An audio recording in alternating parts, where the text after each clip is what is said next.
Merhabalar değerli danışanım. Bu ateşe bakıyorsun. Bedeninde, kanında, canında olan bütün negatiflerin yok olduğunu hissediyorsun. Üzerinde olan büyü, musallat, lanet ne varsa yok olmasını niyet ediyorsun.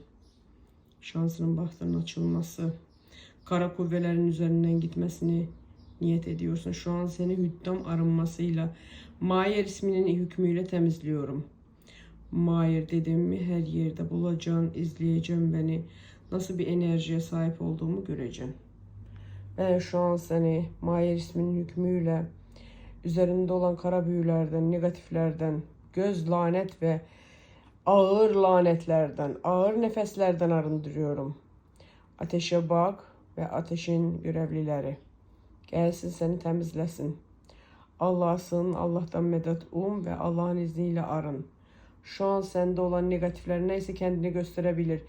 Bugün boyunca övme, kusma, geğirme, ishal olabilirsin. Korkma, temizleniyorsun, şifalanıyorsun. Şimdi bedeninde olan her ne varsa negatif kendisini gösterirse yok olsun gitsin. Eğer bedenin musallatla, bedenin negatifle tutulmuşsa, hastasansa, sıkıntılısansa, ilişki sorunu yaşıyorsansa, para blokajındaysansa bedenine gelsinler, temizlesinler. Şifalanman için, tam şifalanman için, tam şifa bulman için aldım, kabul ettim de ve şifalan. Herkesin şifa oldu. Üzerinde olan büyülerin yok olmasını iste.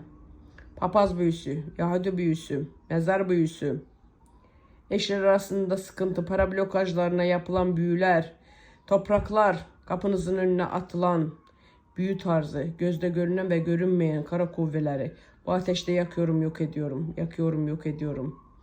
Ellerini açıyorsun, Allah'a dua ediyorsun ve bu enerjiyi hissediyorsun. Gerçek medyumun nefesiyle, sesiyle şifalanıyorsun, şifalanıyorsun, şifalanıyorsun. Para kapıların açılıyor, yolun, bahtın açılıyor. Aldım, kabul ettim. Ben kendi şahsımı da arındırıyorum. Kim ben istemiyorsa, sevmiyorsa bütün kara kuvveler bizim üzerimizden çekilsin, onlara musallat olsun.